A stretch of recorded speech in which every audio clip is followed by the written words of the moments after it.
Hey, yo, it's me, Pops Van Marmalade, and you're watching the Comics-Related Madness Network. Uh-huh. So come get some. CromCon. CromCon.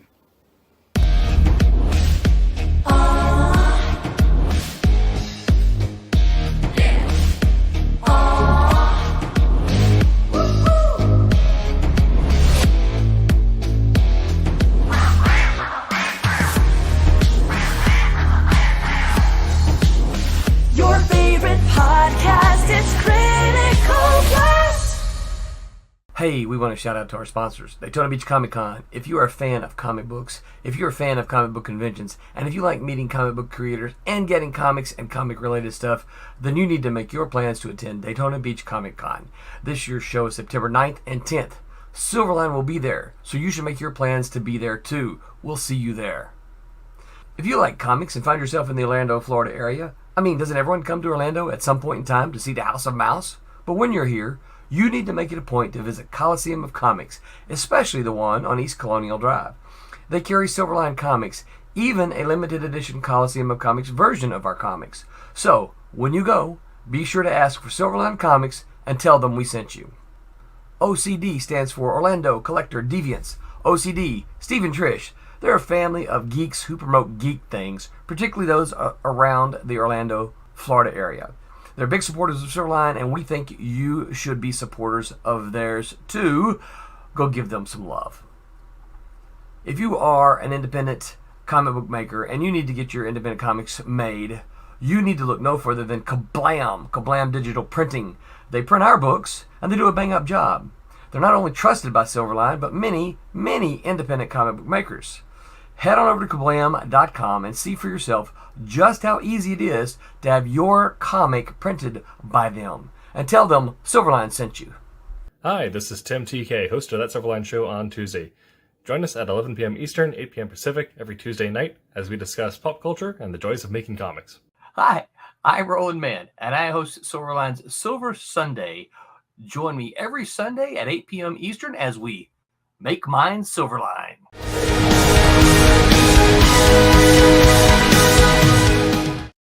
And hello, everyone. Welcome to Silver Sunday on this October. It's our first, it's October, what, 3rd?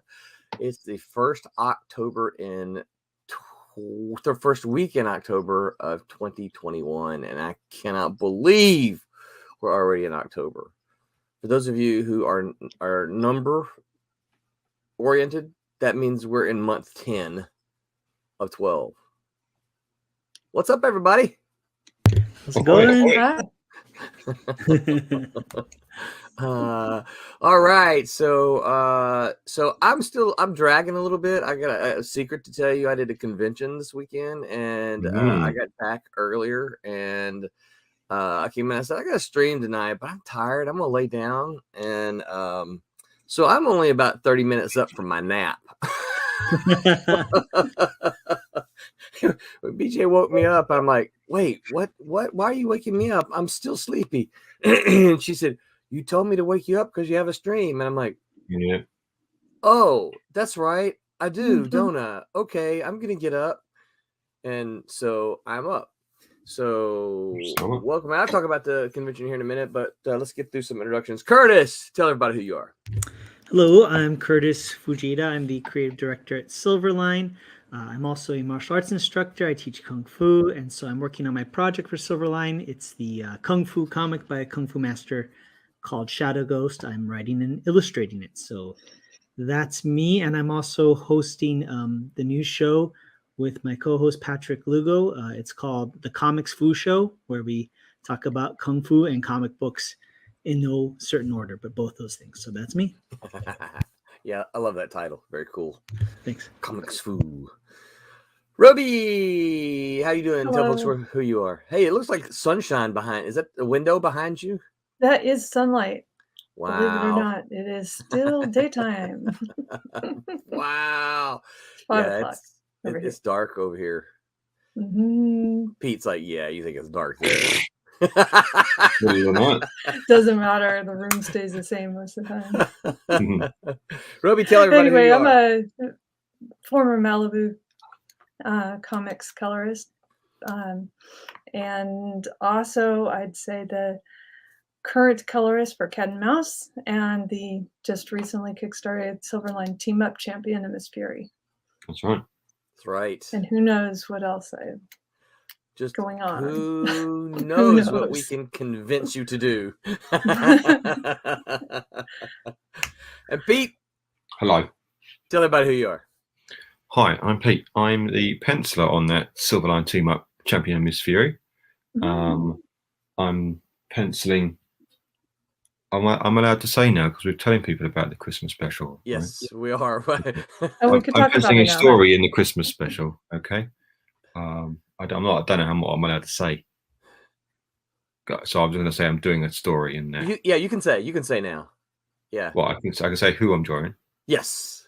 Oh, so okay. So I'm drawing the cat and mouse. Yes.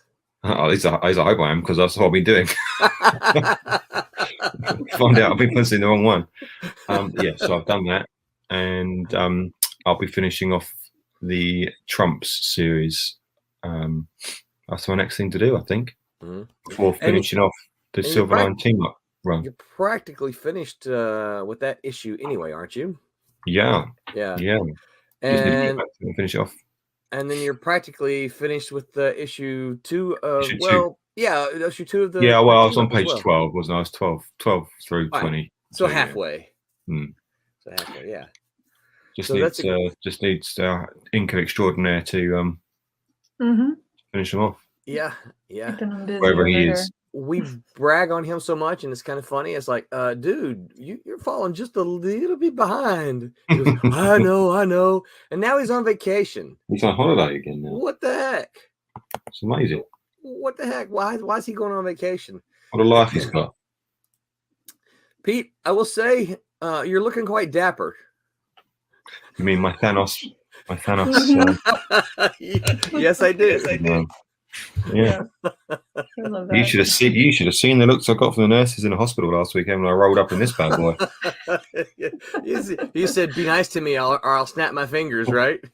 They said, "Oh, my kids love comics." I was like, "Yeah, good." I got slippers too, but I wasn't wearing them. So Pete, you did have a little bit of a health crisis last week. How you feeling? I'm good. I'm all right now. I had a viral infection. The hospital said that hit me rather dramatically, and I used it to the full dramatic potential. Right, so I'll tell you this. I didn't tell you this. So about 5-6 a.m. last Monday morning, I was pretty much passed out on the bathroom floor, and I couldn't get up. I couldn't do it. I was ready for death, and I was not shouting because I couldn't shout, but I was shouting, help for some help, because I needed to get to hospital, and I needed someone to do all that for me to get me there. Right. My missus somehow had slept through 6 hours of me being sick. What? Yeah, she didn't stir. I couldn't believe it, because I'd go and be sick, and I'd come back into the bedroom and I'd lie down, and nothing out there. But how is she sleeping through this? So that's why I had to then shout for help. I was like, I'm done. I'm finished. And she came in and said, "What are you doing? You're waking up the whole house." I said, "I'm dying. Okay. I'm dying. Get off the floor. Get off the floor. What are you doing?" Off the floor.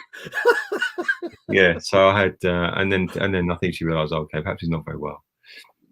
So she had to sit with me in hospital. Took a day off work. What are you doing? You're waking up the whole house. Yes, I know.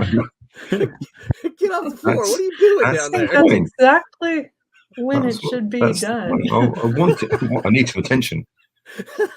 It's a cry for help. Yeah. So it wasn't. But then, come Wednesday, I was back at the drawing board. I was feeling a bit peakier. Yeah. Good to hear. And that's when you need to go back to and tell the missus, right? Hey, listen, sweetheart. In the future, when I'm lying on the bathroom floor, and yelling, I need some help. I'm not just trying to wake the house up. What are you doing? Get off the floor. Get off the floor. I hate to bring it up. Isn't she in healthcare? Isn't that her profession? Yes. Wait, is she really? Yes, yeah. That's Yes. not helpful. Get off the floor. Oh, she see people that are dying worse than you, so she's like, "You're just being dramatic, Yeah. Apparently I Well, was you know, being laying dramatic. around like I'm that, glad looking all Curtis ill." said that, because that was going to be my question, and then it doesn't sound like this is the case. It sounds like you felt deathly, but aren't creative people sometimes a little dramatic? I use this full dramatic potential. I'm not gonna lie. I'm never ill. I'm never ill. I never need any help or anything. But yeah, when I was like, right, I'm gonna get this. We're going to hospital. I'm gonna get some attention and help. Someone's actually gonna care. Yeah. I made for the first few hours. I'm sure I made the hospital nurse's life quite difficult because I didn't want to sit up. She was like, "Can you sit up?" I said, "No, I can't. Really can't. I want to lie down." I kept saying that I want to lie down. So we can't even got bed for you at the moment. I want to lie. And I'm gonna lie on the floor. I've been there. I'm gonna go back to the floor. I was Mrs. quite like, comfortable "No, on the they floor of my won't see home. you if you're lying on the floor. They won't see you if you're lying on the floor." I don't feel very well. You're like, well, you'll see me when you trip over me on the floor. Yeah, so I played it up, and I got all the attention I needed. It really wasn't very well. What are you doing? Get off the floor. That's great. Get off the floor. You're waking up the household. Wake up the whole house. I know. That was my intent. I think that's what I said. I think I know. That's the point. Somebody should hear me. What are you doing? Yeah. Yeah. Well, we're glad you're feeling better. Thank you. Yes. You know, I hate when you kind of get sick like that, and then for the next day your stomach is sore, like you've been doing sit-ups, and you're like, my whole body was in just screaming in pain. It was so I couldn't. I was tired, and obviously I wasn't hungry, but obviously I had nothing in my system. So I probably was hungry. I just didn't want to eat anything. Yeah. But, well. Oh well. Yeah. Back to it. So yeah. So let's see. How do I get this back up there? Okay, here we go. So yeah. So the cat is out of the bag a little bit. We kind of had to try to muffle Tommy as much as we possibly could, but I think he wanted to talk about it every single time, and I know I heard Tuesday Gang mention it. So yeah, we'll go ahead and make the official, I guess, the announcement official today, and we are going to do us a Christmas special. And just what's today? Today's Sunday, right? So just on Friday, I think, did I get this sweet looking logo here finished from the very talented Mike Belcher. Where's my Zoom again? Well, let's see. Maybe it helps if I. You know what? I never can figure this out. Once I get so far, why won't it let me zoom this up now? Well, okay, you don't need to zoom it up. There's the cover. And of course, this is Stephen Butler Pencils, an homage cover. Stephen obviously is a longtime good friend to Silverline, inked by Thomas Floramonte with colors, with colors by the very talented Roberta Conroy. So that's great. Yeah, very, very excited about this one. For those of you who are longtime comic fans, you'll probably recognize this as the Marvel Treasury Edition. I've got the image somewhere on my computer, but I'm not going to go searching for it now. I'll try to have that the next time. Let's see here. So here's some artwork. This is the first time some of this artwork is being shown. Oh, Nice. Yeah. This is I'm gonna butcher his name. His name is Jim Diaglu. I was gonna say Jim's not a hard name to say. Would you have said Jim if that's what you saw right there? CEM. Wait. Oh, really? That's Jim. That's pronounced Jim. Jim. Oh, Mm-hmm. wow. Oh yeah, of course. Yeah, of course. It says of course. Yeah. So very talented guy from Turkey. He is the guy who's doing the Demon Story, which is written by Dante Berry, our very own Silverline intern. Yep. Very It's cool. I'm just gonna show little pages here. This is a page by Quentin Bedwell, and it's from the story Night Rise, written by Mackenzie Workman. So the cool thing about this Christmas special, y'all, is you're not only going to get stories from characters that you know and love, like Demon and Cat and Mouse and Divinity, which will be in there, but you're going to get little snippets, little previews of stories to come. So this is a Night Rise that is going to be by Mackenzie and Quentin. And why? That's great. Yeah, let me try to. I don't want to replace. Get out of here. I want to zoom. What's wrong with my zoom? Why did they used to have a little zoom thing here on Acrobat? Anybody know what's the hotkey for this? I don't, but isn't it right next to the Just print as a icon up view. there? I don't want to print it. Oh no, to the right of that, isn't that a zoom? A magnifying glass? Use a view menu. Then. No, it's a Oh. find. Okay, sorry. Yeah. So Well, everybody, if you move really close to the screen. yeah. Well, I was trying to scroll back just a little bit. Obviously, I wanted to show we got a reindeer here, right? Here's a really cool image. It's a Very cool. Christmas special. So so this is from Night Rise, and this is Del Barris artwork and Jeremy Kahn colors over John Crowther. It's a Rochelle story. You probably heard John Crowther mention that he is bringing Rochelle to Silverline, so we are excited about that. Rochelle, the teenage cockroach, and this is of course Teen Beetle, done by. Are you ready for this, Curtis and Roby? Mm-hmm. Henry Martinez. Oh, yay. Nice. Yeah. Very cool. Oh, there's me a zoom right there. Why did that not come up earlier? That looks great. Because you were asking. That's right. Yeah. So Teen Beetle, as you can see, there's a Santa Claus right there as well. So this is Teen Beetle with artwork from Henry Martinez, who, for those of you who are familiar with the Ultraverse stuff, you know his name. Let's see here. Then we've got, if you recognize this artwork, this guy's name right here, Dean Zachary. Wow. Oh yes, of course. Going to be doing a Silverblade. This is one of the pages from the Silverblade story. That's what I thought it was coloring at first when you first asked about it. I was like, oh, that's different. Yeah. Yeah. The Silverstorm, I was like, oh, yeah. Oh, yeah. Silverstorm. Well, and then speaking of Silverstorm, Jackson Rennick, we got him to who's got a long history with Silverline, done a handful of projects with us. Jackson has got 2 stories. I can't remember if I got artwork from the other story in here. I think I do, but this is from the Silverstorm story, so you guys will recognize Castle and Natasha, or otherwise known as Silver Dollar and Tempest. So so Jackson has a story in there. Excellent. And this is a story I'm excited about as well. There it is. I guess I got to put the cursor over it.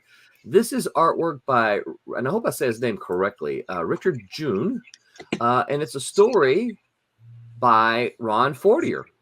Nice. Those of you who might know Ron Fortier from the Green Hornet, Green Hornet fame.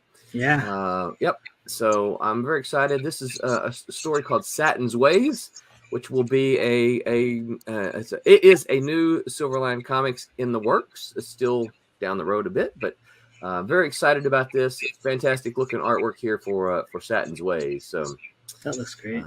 and then I think this is nope, not quite the last page I have. And then this is a page by Thomas Hedgelin, inked by, well, there's two inkers on the pages. Rebecca Winslow inked this particular page, and of course Mickey Clausen inked the other pages. But this is Trump's Christmas story, and it's written by. Yep, it's going to be, or it is written by Cassisi Harris. Oh, great, good, Yeah. excellent. So I'm excited to have a Cassisi story in here, and it's good. I think y'all are really going to like that. And then here we go. Here's here's another Jackson Rennick page, and this is from White Devil, which is written by R.A. Jones, and these colors are by Jeremy Kahn. So this is just a little snippet of what we've got coming up, and I am incredibly excited about it because it is, Silverline. How many stories are there in it? Well, that's a good question, Pete. Oh, So, okay. so what we're doing is we're telling folks right now there are 15 stories in it, but we have a possibility for more, right? So hopefully we'll get some more stories as we get them finished. Look at that. While I was showing this stuff, we've got some comments here. Stephen Brown says, "Hey," or "Hi, I like the new intro." Thank you, Stephen. I appreciate that. I'm pretty excited about it. It was I kind of fussed at my daughter a little bit with the intention. The old intro song was written and performed by my daughter, and I kept telling her I thought she was going to write more new stuff, and I'm like, well, I was just going to kind of rotate her songs, as she did a new one. I was just going to put the next new one up, but it took a while. So I told her the other day, I said, yeah, I've been using your song for a year now, and so I gotta get something different. She says, that's okay, Daddy. So Bobby Westkovich says, hello, big dummy. What's up, Screw Loose? Glad to see you here, as always. Jackson, what's up, Jackson? It says try the mag glass on the right side, and so I did try that, and that didn't work. That was also the Find Me thing, but I found it. And then Jackson says that Trump's page looked incredible. Yeah, we're very, very excited. We're very fortunate that Thomas Hedgelin has done some stuff for us, and I think, don't hold me to this now, but we are really close to finding something, a little something new for him to work on. So if John Medic is listening to me, he knows that he needs to get on the ball. So Hedgelin, super talented guy, does some good looking stuff. So we're excited about that. So yeah, you guys, let me. Oh, you know what? I don't have. Do I have the links? I don't think I have the links available for those. Which, silly me, I should have had. I'll try to dig those up at some point in time. But the links to both of those are available to follow. You can follow both of them. We're going to do it like we did the last one. We're going to have an Indiegogo page, and we're going to have a Kickstarter page. Now, the last time, the big difference was we had lots of art on Kickstarter because I'm familiar with Kickstarter, and I know how to do that. I know how to set the page up. And Indiegogo, I'm kind of like, I don't really know what's going on here. Well, I'm still a little timid with Indiegogo, but I think this one's going to be a little simpler because we're just going to have the collected volume, and then we'll have the collected volume. So there's not going to be a whole lot of you can't get the issues here, issues 3, like with Kalis. So you can get issues 3 and 4, or you can get 1, 2, 3, 4, or you can get the trade, or you can get the trade and the issues. Where there's no issues with this one, it's just the collected volume. So we're hoping that some folks will jump over, because we need to make some inroads with the comic book folks on Indiegogo. And they don't know who we are. And there's a lot of folks on Indiegogo that like comics, and we feel pretty sure that they'll like our comics, but they just don't know who we are. So we've got to kind of make some inroads. So we're hoping that we can do that with this Christmas special as well. But But I am looking forward to it. Curtis, tell us about that. Oh, this right here. Yes. As you've heard on our Zazzle Oh. store, we have these amazing Silverline mugs. This is part of the fall collection of Silverline products. It started, and you'll notice we have this midnight blue, is what it's called, the specific color on the inside, adorned as well on the handle. Remember, that's Zazzle.com, ZAZZLE.com. Thank you, Curtis. And Roberta, do you have I a kind of a I have matching one one there? a little bit like that. However, mine has a black handle because I like black. Yeah. That is. And was Very that also available on Zazzle?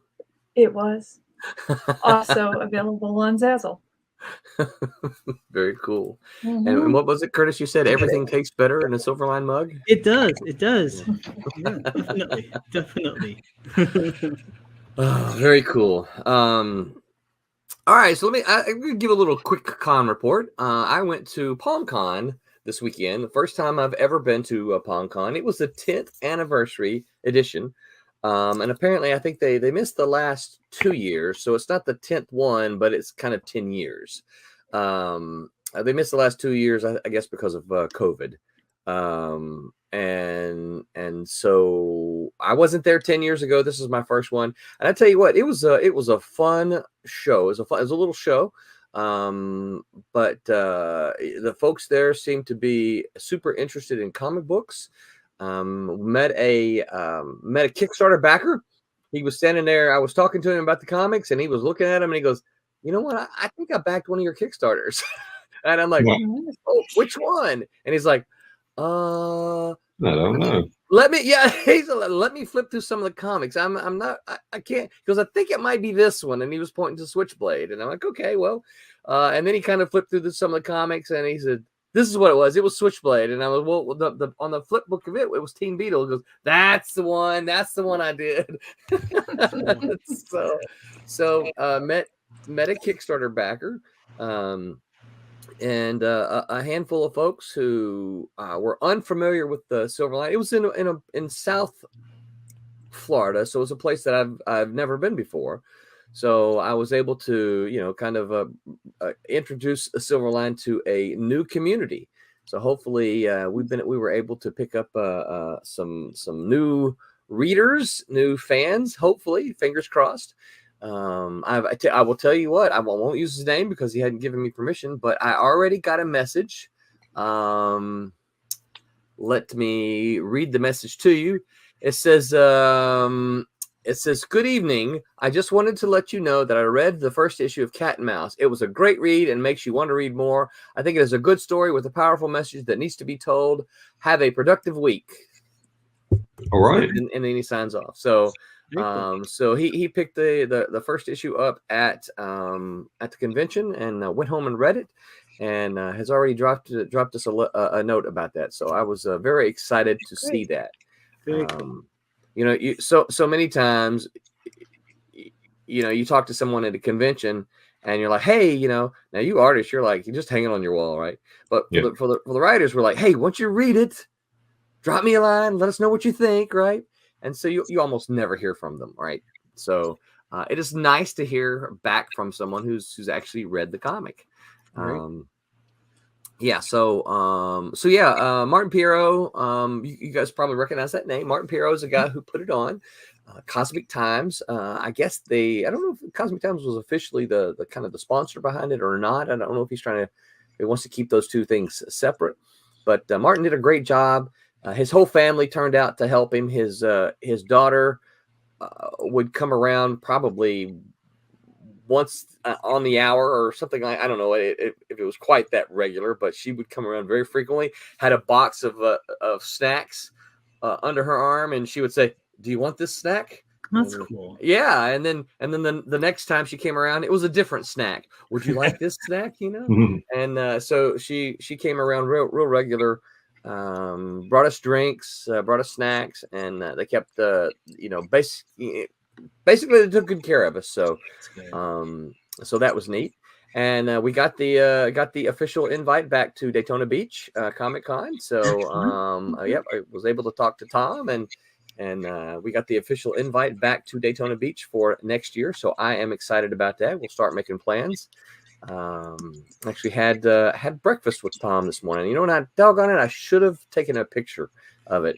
But I noticed because he arrived before me, and he was sitting. We went to this pancake place.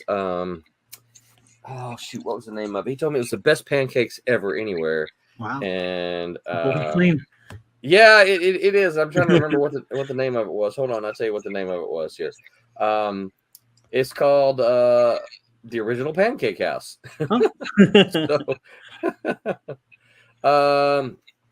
So anyway, when I got there, he was waiting, but as I walked up to the table, he was sitting there doing this, right?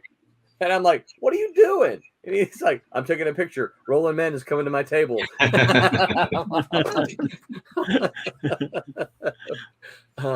I got to pick Tom's because I've known Tom since I've been here, but I didn't know a lot of his past comic stuff. Dude's been doing comic shows for a long time. In fact, kind of the way he got into it, I'm not telling anything real private, but he's a son of a military family, and so they traveled around a lot. In fact, Pete, he said they did. He was in London 3 times when his dad was stationed over there. But he said that he hated going there because the military families could only take so much. And so every time we went to London, I had to get rid of all my comics. Oh. So yeah, he goes, I really did not like going there because, here we go. Oh, I gotta get it because they could only take so much away, right? And so he said once he graduated, he had 6 long boxes, and he went to this convention somewhere up in the Northeast, I forget, Massachusetts somewhere. And he said he went there with the intent to sell his comics and just get out of it. I'm just going to be done with it. He said, I made $1,500 and came back with 15 long boxes. He said, and I've been doing that ever since. So yeah, that was and he had all kind of stories about SPX. He did small press. For those who don't know, I don't know that this still goes on, but this is one that I really, really wanted to do in the late 90s. It's called the Small Press Expo, which was up in the Baltimore, Maryland area. And it was just all about small press. You would not find Marvel and DC there. It was just all independent comics. And, people like, Dave Sim was the guest of honor, Bone. Jeff Smith. Yep. Jeff Smith was those were the folks that they had there as kind of the guest of honor. The Turtles, Eastman and Laird, excuse me, were there as kind of premier independent stuff. So it was one of those that I kept saying, I want to go, but I was never able to make it happen. So it's unfortunate. Before I get too far, Roby, can you share? Yeah, sure. Okay, yeah. I can share. Since we're talking the Christmas special, would you mind if I put one up? No, absolutely, I would not mind. It would be fantastic. I think we would all love to see that. We'll just pop it up, and I'll throw it up when you get linked in. So, sure. So would you like to see me start one? Because there's one we just got. Yes, that would be cool. Yeah. Okay. So I will confess, I forgot what we were going to talk about until right before we went live. I think I mentioned I was napping, and I'm like, what are we going to talk about today? So I'm sitting there racking my brain. What can we talk about? And I've got some ideas what we need to do moving forward, but that'll be moving forward. But today's topic is favorite holidays and why. Wow. Yeah. I don't know what is my favorite. And I think we could talk about as well holidays maybe as reflected in comic books too. Not just our favorite holidays, but I mean we'll cover that. But then how are they reflected, if at all, in comics. I know that I've never ever seen that. I can't ever remember seeing Labor Day being in, in a comic. All the superheroes have the day off, Right. Obviously, you always see Christmas. That's a common one. I know Marvel and DC both have done Christmas stories, and I was a fan of the Marvel Christmas stories. I think it's sort of standard now. You sort of expect the big public or most publishers to do a Christmas special. Yeah. Well, it's Christmas. Where's the Christmas special? Right. Yeah. I don't does anybody know? Do they do those anymore? I think. Well, I think for certain books, maybe they do. I always seem to remember there being a Spider-Man Christmas special, or maybe not a special. Maybe it's just that issue. It's Christmas in the issue. I don't know. Yeah. Perhaps not specials anymore. No, I've not seen any solicitations for a Christmas special. No, and the part of the problem with that, when you think about it is, and a lot of people don't realize that if you're going to do a Christmas story and hit comic shops for Christmas, you kind of got to know what that's going to be back in June, Yeah. Because you got to get your story, and then and your script, and then your penciler has to pencil it, then your inker's got to ink it, then the color it, and then letter it, and then get it printed, and then shipped in time to make comic shops in December. So you gotta kind of know that you're going to do that back June, July. Yeah. It's I mean, not they can plan these things. They plan their storylines years in advance. So they can do it. It's just whether it's going to make enough money for them. Yeah. They can't really decide. Oh, you know what? It's October. Let's do a Christmas thing. Well, no, they can't do that unless, of course, they're thinking about Christmas the following year. Yes, exactly. But I always love seeing. Well, even like the homage, the cover that ours is an homage to. I always love seeing the my favorite Marvel hero, Spider-Man. I always love seeing them, in a Santa hat and Christmas shopping and stuff like that. Because we did that. Yeah. I always remember the two that stands out to me is I always remember there was an issue of Daredevil and it was disturbing, but it was like it was like I think it was the Born Again part where Matt Murdock had fallen from grace, and the cover was some guy in a Santa Claus outfit, some criminal pulling a switchblade out on Daredevil, and I just always remembered that always stuck in my mind. And they used to always have like a Christmas special for the subscriptions, and they would always have I think it was a John Romita Sr. drawing of the Green Goblin carrying Peter Parker away, and he was wrapped up in like a Christmas wreath or something like that. I always remember those. Those are the two images for me that always stand out. Yeah. I was trying to see if I could. All right, am I sharing or is it not working? Yes, you are. Here we go. Okay, let me see.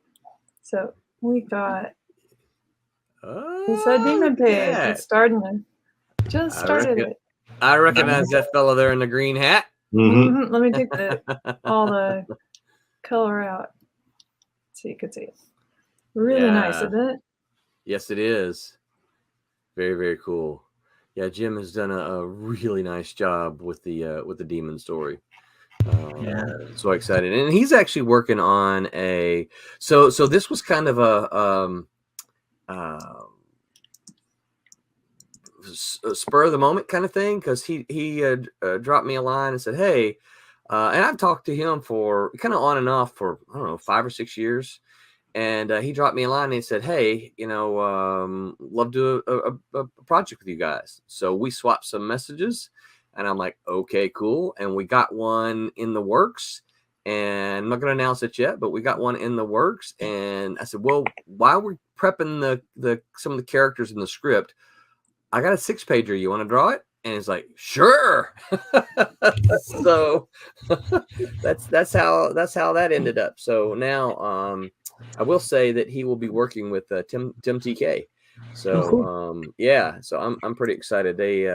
Tim's got a dandy story that he's told, and I think Jim's going to do a really nice job with that. Curtis, I kind of tried to look for that cover, but I didn't find it. Is it the one with Santa's holding the knife? Yeah. Yeah. Okay. Yeah, it's like Matt Murdock's POV, you know. But Yeah. what, Matt Murdock's POV or Santa's POV? I think it was Matt Murdock's POV. Like he's staring down, and there's this guy dressed as Santa Claus holding the switchblade out. I remember it. So hold on, let me see if this is what you might actually remember instead. It'll be interesting if you remember it correctly. Isn't that funny how you think? Oh, oh my gosh, that is the cover, and man, I totally. But it was the opposite. That is disturbing. Wow, that is disturbing. Wow, my goodness. But is that crazy? Well, it is crazy. At least it was Daredevil. It wasn't, Archie Comics for some reason. Yeah. But that's such a great cover. Wow. Yeah. Yeah, so it's funny because when you're saying it, I'm like, I'm not seeing a Santa on the cover except for this. This might be that was it. Might be it. My mind completely flipped it. That is really. But that's isn't that kind of interesting how you remember stuff one way? Yeah, go ahead. No, I just and then when you see it, it's like, what? That's exactly it, but that's not how I remember it. Yeah, I have two. I don't know if I could call them friends, but two acquaintances that I've known in the past. I'm no longer in contact with that are quite delusional, and both of them told me the stories I told them about my life. And they replaced themselves as me in the story and told me the story like it happened to them. That is the weirdest thing. So they forgot their own lie source. Yeah. It's like that's funny. Yeah, they'll say stuff like, when I was a young Eurasian boy, it's like, dude, you're Jamaican. Like that's my story. I don't get how you got that. Yeah, people are weird. That's pretty funny. Yeah. So, favorite holidays? Halloween. Halloween. Oh yeah, Americans love Halloween. You love Halloween, don't you? You're mental for it. Yeah. So, did you say we're mental for mental for it, huh? Yeah, you go mental for Halloween, don't you? You just start all over it. It's like the biggest thing in the world for you. And I was like, it is wonderful. So do you guys not do Halloween over on? I mean, the yeah, island? we do Halloween, but you guys, you got a problem. You've got a problem. Yeah. We love our decorating and creative outlets. I mean, when I was out there, I just wow, I couldn't believe just the effort some people go to for one night. Yeah. And then you go trick or treating. I remember that. What we went to someone's house for a Halloween party. Mm-hmm. I didn't get dressed up. I wasn't going to get dressed up, but the door was just the doorbell was just ringing non-stop with these kids begging for sweets. Darn kids. I mean, wow. And there was like, as we drove up to the house, there were just like, it was just a mass of them, just wave after wave, just walking up the road. Yeah, pretty much. You guys go too far. Pretty awesome. So yeah, we do Halloween, just not like you guys. No. Is it the trick or treating though? It's just not as incessant, or is that even part of it? The equation. The trick or treating. Tell you what, I don't want anyone knocking at my door. I think it's a very British thing. Don't knock at the door. Don't want you knocking at the door. I don't know who you are. Why are you ringing the doorbell? You'll get the very young kids might come out begging, but no. I like how what we call festivities, you call begging, right? It's a holiday welfare program, Peter. Okay, yeah, welfare program. I know the American welfare program. We get rid of capitalism for one night only, and it's straight socialism, door to door. It's an experiment once a year. Yeah, it's you go crazy for it. We obviously everyone does Halloween because anyone that's enthralled to America does Halloween, but yeah. We've got good luck with that. We've got our mall here. They they sectioned off an entire because we're kind of still we're not really kind of COVID lockdown, but we're like COVID precautious. We don't. Florida doesn't require masks in most places and that kind of thing, but there's still precautions, and so so the local mall has cordoned off this whole section of the parking lot, and they have created I think it's called Screams on Wheels or something like that. And they have fenced in this place where you drive your car through, right? And of course, they're going to scare you and skeletons are going to drop down at you and stuff, I'm sure. But they've got this we drove by it today, and they've got this whole thing cordoned off so that you can literally just drive your car through and get scared. It's the drive-through haunted house is essentially what it is. That's cool. Yeah, we got that, I guess. Really, a drive-through? Wow. Yeah, that's what they did with a lot of things because Halloween last year was so compromised. Yeah.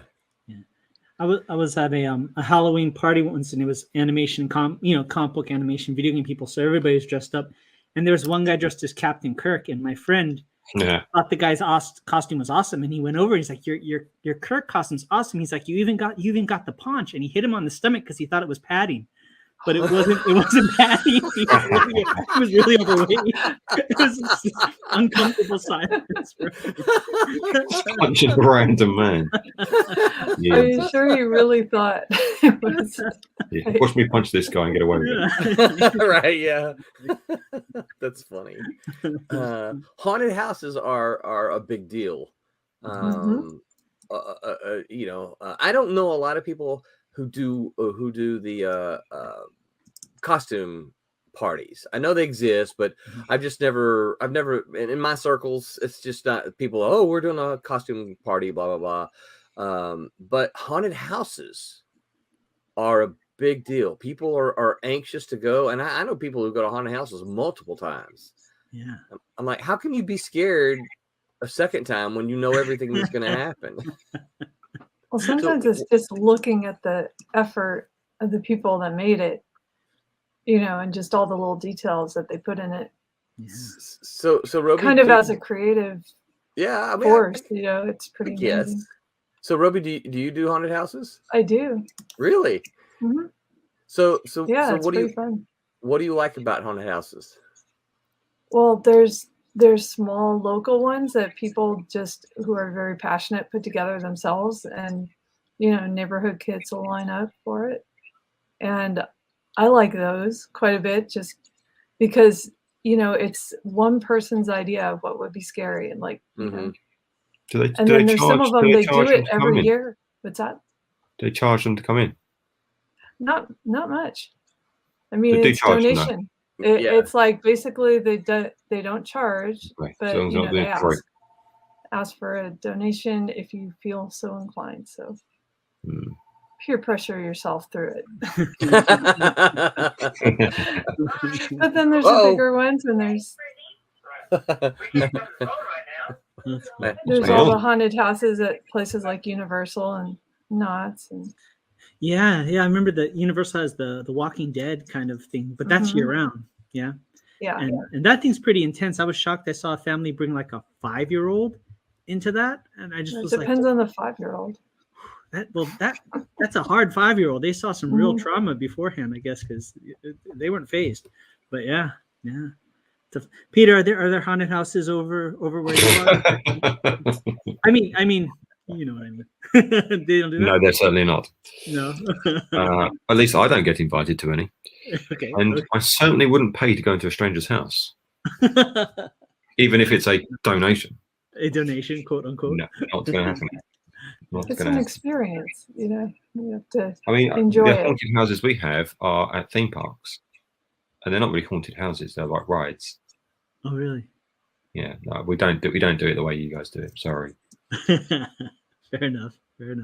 It's always fun to find out what things we have that are uniquely American, so that's pretty interesting. Stephen Brown said Halloween is definitely the American holiday. Nice. It's not a holiday. Is it? Is it a holiday? You don't No, get a day off. Do we you? should No. take a day off. We really should, but I would like it because my birthday follows Halloween. oh, that's right. Yeah, Mhm. so it would kind of be like, my birthday would be a holiday. That'd be great. Not bad. Stephen Brown says his favorites are Christmas and Halloween. Yeah. And then he says, I finally got my spell checked, so hopefully it would be okay. So he must mean his. So I thought he was talking about his post there because he misspelled Christmas, but I think he means I finally got my comic spell check, so hopefully it'll be on Indiegogo soon to other creators and not just readers. So yeah, we're anxious to see that happen. Also, you gotta update your logo. Remember last time we talked about it being your comic, so you gotta update your logo, dude. Jackson Rennick says the worst haunted house I've ever been to was while living in Utah in my teens. It was run by Mormons. That's all I'll say. Wow. sounds fairly tame. So it's funny when we lived in Tennessee in the early aughts. The church that I went to did for Halloween did something called Judgment House, right? Wow. Of course. Yeah. That sounds fun. Yeah. Be judged. It was incredibly popular. Uh-huh. And I actually got to play Satan. Wow. Yeah. So Wow. we built me in this room. So what they did basically, it was a story of a life of someone who was killed and then they're sent to hell, right? And so I got to play Satan, and I set up on a throne. And they put at the time, this was 20 years ago, I did not wear any glasses whatsoever. I did not wear any eye utensils, but they put because they wanted because we had black lights in the room where I was, and so they put contact lenses in my eyes so that my eyes would glow. And I can't remember. I think they glowed red, right? But I couldn't see a thing out of them, right? And so I had these contacts, and it's like they're like, "Hey, when you're doing this, why don't you get up and walk over here?" And I'm like, "Because I'll fall off my throne and I won't be able to see anything." It's like, so I mostly just sat on the throne and they had a voice changer microphone. So I was talking like Satan, and I gotta say, just have this image of people going, "Oh, Satan's drunk again." Don't worry, kids. Satan's drunk. Don't drink. I gotta say, I had so much fun doing that, right? Yeah. And I had people after it was all over, because what I would do is I would stand and I would just point, because I knew where the people were, right? They had like a little rope that they brought them in the room. I knew where they were, but I couldn't see them, right? And so I would just, point. And I had people say, "You pointed right at me." Yeah. So that's great. it was it was kind of funny. I gotta, since we're talking about haunted houses, I don't really do haunted houses that much. But I do recall, and my dad's, that was my dad calling, leaving me this really long message, so I had to mute myself. He would be upset if I did not tell this story. So when I was probably 17 or 18, my family went to a haunted house. We just all packed, piled into the car, and we went to a haunted house. And I'm not generally scared of haunted houses. Usually they I'm not talking about jump scares where you're sitting there and someone goes, "Boo!" Yeah, okay, well, that's a jump scare. That's not really scary. You know what I mean? And so it wasn't really a scary haunted house, and it was fun. And we came back home laughing and cutting up and everything. Well, so my house was kind of laid out in kind of a figure 8, as far as being able to, you could kind of go through the bedrooms and then, into the hallway, into the kitchen, into the living room, and kind of around to my mom's sewing room. So we all come in the back door. When I'm I'm first, right? And my dad, I didn't realize this. My dad comes in right behind me and he zips right, okay, heading towards his bedroom in the hallway. Well, and I'm just kind of lollygagging through doo-doo-doo. Well, he runs through his bedroom, grabs a sheet off of his bed, right? Throws it over himself and starts walking down the hall. So by the time I get to the hall, my dad's like, I lost my legs. I hope that's all you lost. It is. It is. I lost my legs. That's funny. And I fell to the ground. He, Because I'm thinking my dad he is must have been behind so me. pleased. He was very pleased. He tells that story. If you ever meet my dad and say, "Tell me about the haunted house," oh, he would Mhm. revel in telling that story. Yeah, he appreciates that. That's great. So, That yeah, was a good one, though. yeah, He definitely got you. yeah. When my kids were little, we took them to a because BJ worked in academics for for 20 years. I mean, that was pretty much her. Okay, hold on. I forgot I was going to do something here. Here we go. Yeah. Don't forget to hit like, share, subscribe as well. So you guys make sure you're doing that. I only see one heart on our page.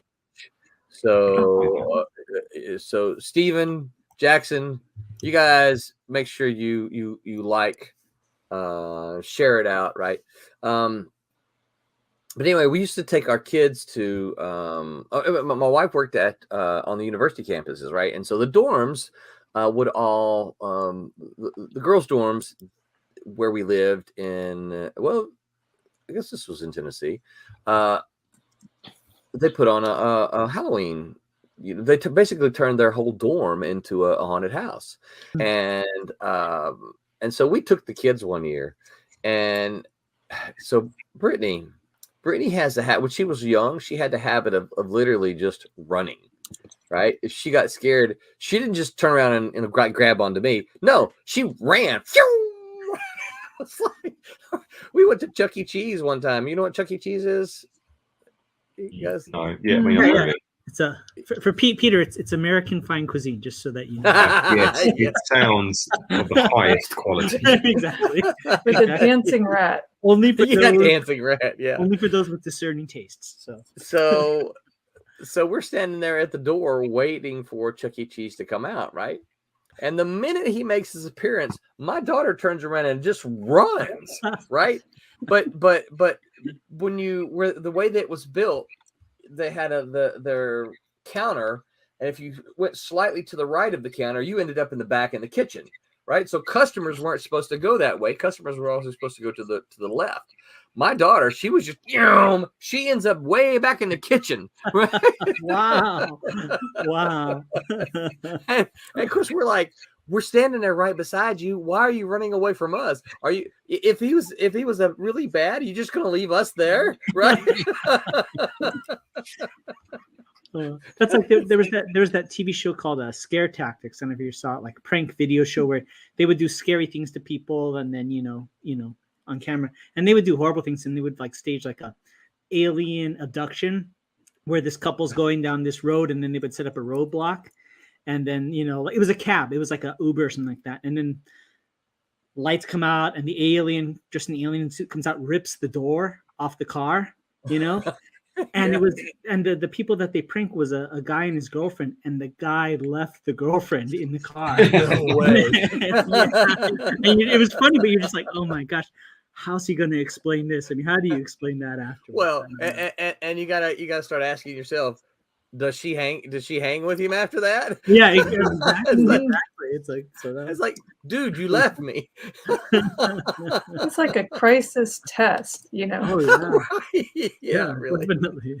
All right, Roberta, are you suggesting that should be part of premarital counseling? I'm saying it's Good one idea. of those things that, you know, she's lucky she saw it early. Unfortunately, the whole nation saw it too. Yeah.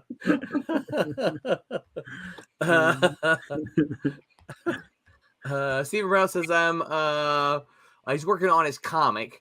He's working on it and he plans to use the account to post videos. Oh, look, he changed it. Look, okay, I changed it. Oh, I like that. That's a cool image. Yeah, that looks cool. Yeah, I like that's the cool. line on that. But he says Oh, still don't have a name yet. So I wouldn't over worry that part.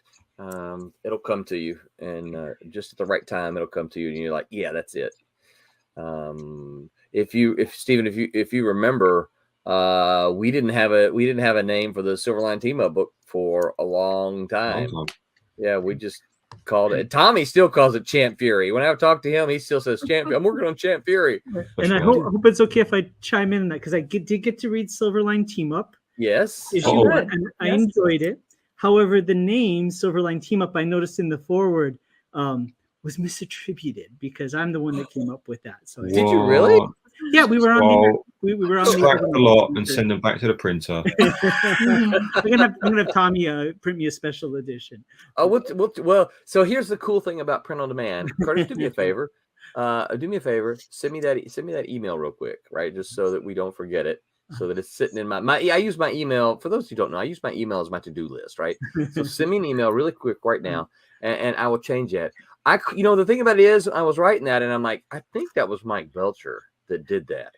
Yeah, I think what you told me afterwards is I said it when we were on the show, and you were like, "That's awesome," and you said something like, "That's why I hired you to have all these ideas," and then I think you gave it to Mike to go ahead and test it out. So. but now we just made those first run of Silverline Team Up special edition because That's right. That's not going to be Yes. there anymore. So now we have two different collectors. Oh, Well, that's and special. because this literally is one of the coolest things about print on demand is that I'll make this change and I will upload it to Kablam, and moving forward, any book that's ordered off of Indie Planet, or when we go back to print more, will have the corrected page on it. So yeah, I love that. In fact, I probably should make notes of this, but there are a couple of comics that have revised inside front covers because I found something similar to that, right? Where I'm like, that's not accurate. Or I think one time I left the cover credits completely off. So I had the interior credits, like, writer, penciler, inker, colorist, letterer, blah, blah, but there was no cover credits at all. And I'm like, well, crap. And so I just redid it and fixed that and, sent it back out. And no one is, no, really, unless you point it out, no one will be the wiser, unless, of course, it's your name that's not on the book and you get one of the first ones and you're like, oh, wait, hey, I did the cover. Where's my name? Right. So I'm sorry about that, Curtis. No worries. But We have to re-sign them all now. What's that? You have to Re-sign re-sign them? them all. Oh, I haven't opened it yet. But look what came in today. Let's see here. Can I do this here? Gotta move my artwork out of the way. No. There we go. Okay. Gotta For move. you. Gotta move the. Can y'all I've see got that? a bit one hit and hit No, of actually, you, there's so I can't see you. There's a Yeah, banner in front of your face. I can't move. realized that. But I had to. I can't So- move the banner off No, of here you. we There go. you go. Okay, I got it. Here we go. The size. Hey, that's from me. Yeah. I went to glad it open got it and there. I'm like, man, he had sealed this tight. So I haven't Yeah, actually do, even yeah. got to chance, because like I said, I came in from the convention and the package was waiting for me. And so I opened it and then I'm like, oh man, it's sealed here. Like a Yeah, I always worry Ancient after I food. seal them up that I've forgotten to put something in there because I'm never going to get open now. I just don't want them to bend it. That's all. The last thing you do is you do all that work and then you send it and it gets bent and ripped, and so I was like, well, Yeah. that stuff seems to do a good job. Those little foam boards. So anyway, so yeah, I got that. I haven't opened it yet because I need a surgical knife to get into it. Because that, You do. You No, don't have an you do Exacto definitely, yeah. normally at hand. right? Yeah. Oh, an Exacto. Roberta, Yeah. did you just talk about ancient technology? Ancient technology. I still use it. I think I've got an Because Exacto. being an artist, I have an artist knife. I call them a scalpel, but what are they called? An Exacto blade, something like that. I have them on my desk, so I can slice things open. I just assume everyone has them. Yeah, that's it. After that, I've got exactly that one. Yeah. Yep. This one here is probably good 30 years old. I like the Still sharp. scalpel idea. Yeah. I left some room in one for you to be able to get in and just slice it open. I appreciate that. Yeah, but I haven't actually had the chance to open that part up yet. Stephen Brown says, this logo is not for a comic, it's for my brand. Oh, okay. Any comic you see with this logo, you'll know I made it. So I just haven't figured out my comic brand name. Yeah, no. That's all good. You want to have brand recognition. And that's important. In fact, we talk about this quite a bit amongst ourselves, and Curtis was very instrumental early on in saying, "Hey, Roland, brand, and so a lot of what you see is thanks to Curtis being on the ball. I mean, that's why he's creative. There you go, Curtis. You got credit for something. See, there we go. Tell my life. Well, let's see. I don't have one of my business cards handy. Or wait a minute, can I reach my wallet? But Curtis is the one who designed. Yes, I do. Mm-hmm. So Curtis is the one who. Let me go me solo here for a minute. So Curtis is the one who designed my card, right? And then the back. Yeah, that's cool. I like the back. That's neat. Yeah. Yeah, I find business cards very difficult because you need to, stand out. Yeah, well, and two, the thing about it is these days, Curtis is like, hey, what everybody? Well, Roberta was on the street. What happened to her? He took over. There we go. Okay. Yeah, there we are. Yeah. Yeah, that's the other thing. The difficult thing about business cards today is so many people are digitally connected. Their Instagrams and Facebooks and emails and all that stuff. It's kind of like, well, do I really need a business card? Yeah. And I think my opinion, of course, the answer is still yes, because it's a visual connection. It's a visual reminder of a personal connection that you made at some place. You go home. I usually put when I get business cards from people, I usually will either put them in my wallet or in my pocket. And so when I get home, I pull them out, and it's a visual reminder of the connection that I made, right? So, yeah. Any other haunted house stories anybody wants to tell? I do them. Good. Yeah, so I know people who decorate their yards with gravestones and skeletons and stuff like that. We've never really done that so much, but BJ loves fall, right? So she like at our old house, she used to love. We would go buy these hay bales, and we would put out hay, basically hay bales at our front door, and pumpkins and fall stuff. I think we had a scarecrow at one point in time. We would stick in one of the hay bales. I can't remember. Oh, corn stalks. We used to take corn stalks and tie them to the post on our front door. So we had a little, I don't know, a little porch, and in front of the porch, we had these posts that would hold up the covering. and we would buy these corn stalks, and we would literally just tie them to the. So when you came by my house, you would see hay and corn stalks there. She absolutely loves the fall stuff, so you'd see a lot of that at our house. Pops Van Zant says popcorn balls. On Christmas trees. Yeah. So we didn't do a whole lot of that for fall stuff, but yeah, people make popcorn balls. I gotta say, I've never understood that. It's like, What are they? I've always had cats, and whatever went on the Christmas tree had to be, oh yeah, had to be not interesting enough Yes. for that. Yeah. But popcorn balls, Pete. Literally, they take popcorn and they string them together, and it becomes like a string of lights that you hang around your Christmas tree. It's just a string of popcorn that you hang around your tree.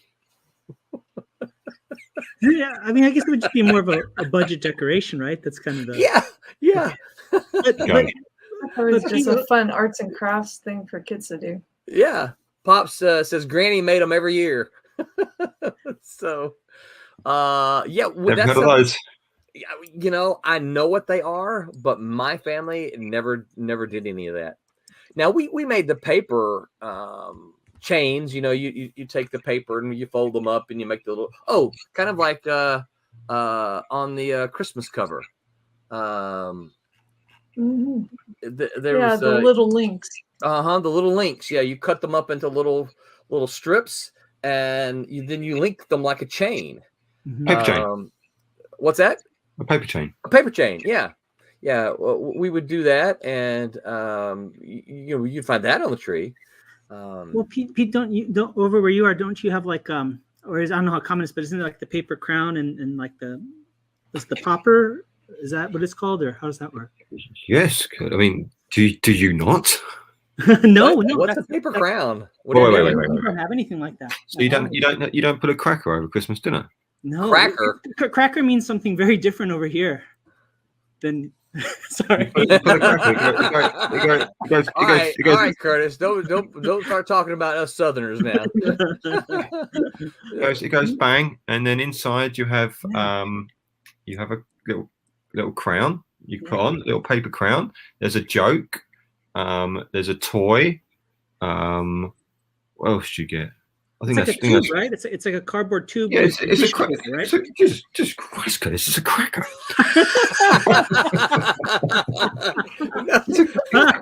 Well, your Christmases must be so dull and so joyless. No, that you don't have Santa crackers. Claus comes to see us. What's a cracker?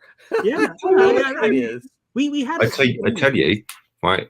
If you are wealthy and so inclined, you can buy some very, very expensive crackers where Really? Rolexes come out. What? Yes, I mean they're rather expensive. Sure. The standard cracker set you'll get in the supermarket will have a little plastic toy and a joke and a crown for you to wear. Yeah, And it's called a cracker set. it's called a cracker, a box A of cracker. crackers. Oh. Yeah. Not a cracker as in a cheese and Saltines. crackers. Yeah. It's Oh, you people have really missed out on something in your life. I'm always like the bearer of bad news when I say this stuff to Pete. I feel so bad. The sheer disappointment. It's you I feel sorry for, Curtis. It's you that's missed out. Hey, we have White Castle. That's all I'm saying, Pete. Yes, you do. Yes, Sad. yes, you do. So what do you do over the dinner table? At dinner, No, you just eat We dinner eat. and then it's open the gates. Yeah, the next day. sure. just get drunk and abuse each other. So it's not Christmas. Sierra says hello all. Hey, Hello, Cassisi. Cassisi. We mentioned you earlier. Yeah. Cassisi looks like a guy that has a cracker on the dinner table over the Christmas table. He gets some crackers in. I bet he doesn't know what it is either. Yeah, but this also reminds me, you guys, you don't know what Easter eggs are. Easter eggs? Yeah, we What do do. you mean? No, you really don't. Let's hear it. Let's hear it. So- Whoa. Cassisi says, I know what they are, but we didn't have those. Yeah. I'm sorry for you, Cassisi. You've missed out as well. Yeah, so when I was in America, it was Easter, and okay, that's a big thing as well. It's a religious Right. holiday, so yeah, we do the same thing here. But I was looking around the like Target and other like supermarket stores, more supermarket than Target. I was like, where are the Easter eggs? I can't see it. Where's the aisles of Easter eggs? And someone said, oh, here they are. He held up a little bag of little mini chocolate eggs. Yeah. I spit on that. What on earth is that? Right, Easter eggs here. They come in a. I mean, they come in a box, massive box. It's a massive giant egg, chocolate egg, and it's packed full of chocolates. So you get a Twix one, a Snickers one. They'll make an egg, and it'll come with Snickers. And I mean, you people really don't. Nothing good ever came out of starting the sentence with "you people." This is true. Cassisi says, I spit on that. I love it. I love it. I couldn't believe. So I said, "Oh, here, I've got to find you some Easter eggs." I was like, "What the hell's that?" It's a bag of Easter eggs. I said, "No, it's not. I can get that anytime, anywhere. An Easter egg." And I send photos to my friends at Easter with the supermarket. They're lined with these huge boxes of chocolate eggs, and they can't believe it.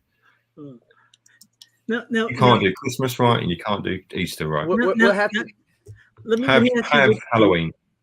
Do you say? I mean, is it always Merry Christmas, or do you also say Happy Christmas? Because I thought I've heard it said that way, or is it? Happy Christmas, Merry Christmas. Yeah, any of that's fine. Yeah, because we're strictly Merry. I don't think we ever say Happy Christmas. We're always Merry No. Christmas over here. So Do you say Happy Thanksgiving? Happy Thanksgiving. Mhm. You say Merry Thanksgiving. Yeah. no. No, never Merry Thanksgiving. Do you say sorry? Yeah, but we never mean it because this is America. We sent you there to do it. It's fine. We're just as responsible. We don't do Thanksgiving, obviously. Yeah. right, yeah. I wouldn't think so. Look at that. You also don't do July 4th, do you? No, not here. I love on Facebook when it was 4th of July, you know, Yeah, please. Silverline chat, everybody's saying Happy 4th of July, Happy 4th of July, and then Peter just comes in, you know, what'd you say, like Happy Trader's Day. Trader's Day. yeah. Happy Trader's Day. I remember How's that that. working out for you? You can't do Christmas, you can't do Easter now. But we can do our haunted houses. So. You can have a Halloween. Have it. But I can't trump you. We did create comic books, so There you go. oh, there it is. Who's that? No, yes, it's That- fine that's saving American grace. art form, Yeah. alive and well. Fine American art form that most Americans don't appreciate. Yeah, exactly. Yeah, it's a strange one actually. It really is. And They that's did at that's one the way. point. What's that? They did at one point, yeah. They did at one Yeah. point. I don't know why. Is it because it was initially aimed at kids? Do you think that's You what it know, was? so all right, so hold on. Beep, time out, Oh. Pete. Wait. Warning time. Initially aimed at kids. Hold on. Now that's something you hear frequently that's not quite true. So if you look at the history of comics, initially comics came about in the 1930s. Those were not aimed at kids, right? In the late 1930s. Those were aimed at general audiences. And in fact, some of the biggest audiences in the 1940s, early 40s were GIs, right? Who were, 18 and up. Or 16 and up if they lied, like a handful of men did, so that they could join the service. So they were not initially aimed at kids. What happened is, in the 1950s, the most popular comics, because superheroes lost their popularity, after the war was over. People didn't need the spandex heroes, punching Nazis. And so, cowboy westerns, romances, horrors, those were super popular in the 1950s. Well, enter a guy named, now I would have thought they would have told you about this guy at Kubert School. They may have, you may have just been one of those that you were like, I just want to draw. A guy by the name of Frederick Wortham came along, and now in the 1950s, Frederick Wortham was the premier child psychologist. He was like like when I was young, it was Dr. Spock, right? Dr. Spock was always, this is what you do for kids. This is how you handle kids and that kind of thing. Well, it was Frederick Wortham at the time. Well, Frederick Wortham came out and he said that comics create juvenile delinquents. He said, Right. if you let your children read comic books, they will become juvenile delinquents. Well, here's the problem. Americans believed him. And listen, I'll send you a link, Pete. Was that Seduction of the Innocent? Is Seduction of the Innocent. Innocent. Yeah. Seduction of the Innocent was the name of the book that he wrote. Which, for those of you who are big convention people, you will remember that there was a Seduction of the Innocent band that was made out of. Let's see who was in it. Steve, and I never get this guy's name right, but he's an inker, Steve Leialoha. Aloha, yeah. Okay, that guy. Yeah. That's why. He was in it. Bill Mooney was in it. Shoot, I've forgotten. I used to be able to name all of them. But anyway, and they played at San Diego Comic-Con. But what happens then is Pete, there's what I was going to say. There's this video I'm going to send you, and you're gonna start watching it, and you're gonna laugh because you're gonna think it's comedy. But it's not. If you realize, oh my gosh, this guy's real, because he comes on there. You've seen the Twilight Zone, the old black and white Twilight Zones. Yeah. Okay, yeah. It starts off a little bit like that. Your child could be reading a comic book. He could have gone out and played ball. He could have gone out and run with his pals, but he chose to stay home and read a comic book. And you're gonna laugh, but it's real, right? And so he literally he shows these group of boys playing, and they're reading comic books, and he reads one of them. And the horror was very popular, right, in the 50s. And it shows this one kid read a horror book and then pulls out a knife and starts stabbing a tree. And he's like looking at his pal, like, I'm gonna stab you next, right? And so it scared the crap out of parents, and this is what gave us the comics code, right? So Archie and Marvel and DC, they're like, holy crap, because it killed EC Comics. That's why EC died, right? And so Marvel, DC, Archie, they were like, okay, we don't want to die, so we'll come up with a voluntary code that we all submit our work to. And we'll put the little stamp on there, and you don't get distribution nationally unless you have that comics code approval on there. And they made up a board that you would submit all of your comics to, and they had to give it the stamp of approval. At one point in time, the code changed like 3 or 4 times. At one point in time, you could not show like Satan or demons or anything like. You couldn't show that at all, right? And that changed in the 70s, and as soon as that changed, we got Son of Satan. We got there was like 2 or 3 comics that came out right there at the same time, and they were all like very horror minded. But the long or the short of it is this: is that because of Frederick Wortham and because of this whole idea that comics created juvenile delinquents, it implanted into basically the comics history that comics were originally made for kids, and that is not the case. It became that way because of Frederick Wortham, right? But initially they were made for all audiences. So, well, a little lesson. There you go. Yeah. Yeah. Anytime I hear somebody say, "Oh, comics were originally created for kids," I'm like, well, not really. Yeah, and it's Don't make that mistake, kids. Yeah.